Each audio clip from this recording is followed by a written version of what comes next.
L'histoire commence au cœur du plateau, le quartier des affaires d'Abidjan. C'est ici que travaillait Hawa, 25 ans, une comptable brillante et méthodique. Hawa avait tout planifié, sa carrière, ses économies, et surtout son mariage. Elle était fiancée à Cédric depuis 3 ans. Cédric, c'était l'homme idéal, beau, ambitieux, toujours bien habillé.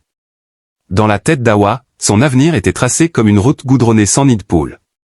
Mais elle ignorait qu'un accident fatal l'attendait au prochain virage. Mardi soir, 20h. Les bureaux sont vides. Hawa revient au bureau. Elle a oublié un dossier, mais elle veut surtout faire une surprise à Cédric, qui travaille à l'étage du dessus. Elle marche doucement dans le couloir feutré. Tout est silencieux, sauf des murmures venant du bureau de la direction.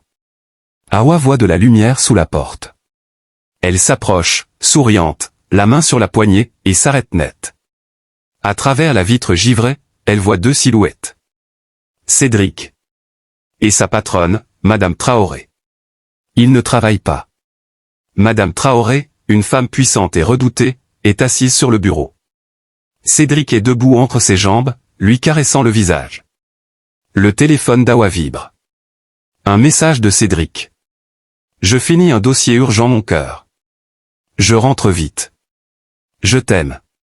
Hawa manque de lâcher le téléphone. Elle colle son oreille à la porte. Madame Traoré, d'une voix possessive, tu es sûre qu'elle ne se doute de rien, ta petite comptable?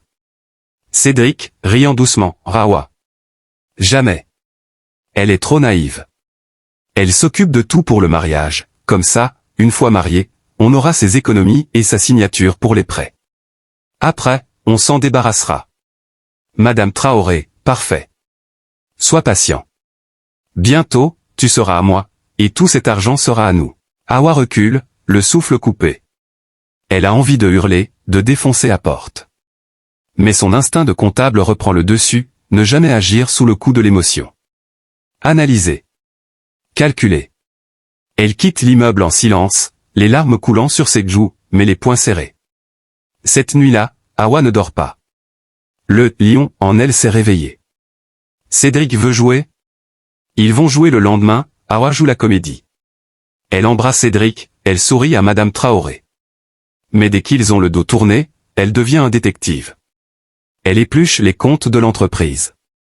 Ce qu'elle découvre est pire que l'infidélité. Il y a des trous.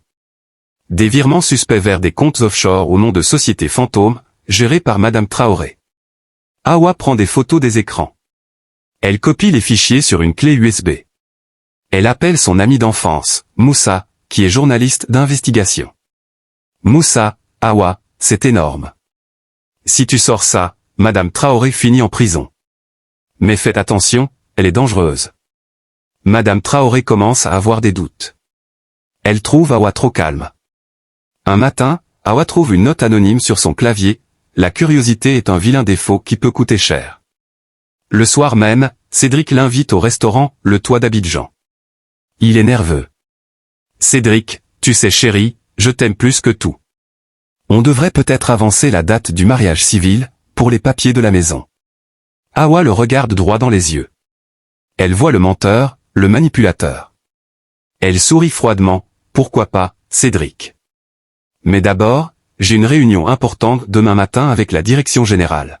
Tu devrais venir. Le lendemain matin, 9h. Salle de réunion vitrée. Le grand patron est là, convoqué par Hawa. Madame Traoré et Cédric entrent, surpris de voir Hawa assise en bout de table. Madame Traoré, agressive, Mademoiselle Hawa. Qu'est-ce que cela signifie? Vous n'avez pas votre place ici. Hawa, calme, asseyez-vous, Madame Traoré. Elle projette un document sur l'écran géant. Hawa, voici la preuve de 50 millions de francs CFA détournés ces 6 derniers mois. Voici les signatures falsifiées. Et voici, les relevés téléphoniques et les photos prouvant la complicité entre Madame la directrice et son assistant, mon fiancé. Silence de mort. Cédric devient pâle comme un linge. Madame Traoré essaie de nier. Madame Traoré, c'est faux. C'est un montage. Cette petite est jalouse. Le grand patron, taisez-vous.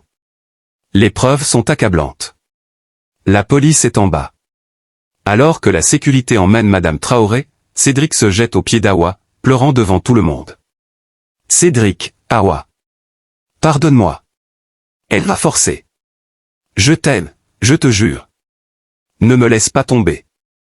Awa se lève, impeccable, digne. Elle retire sa bague de fiançailles.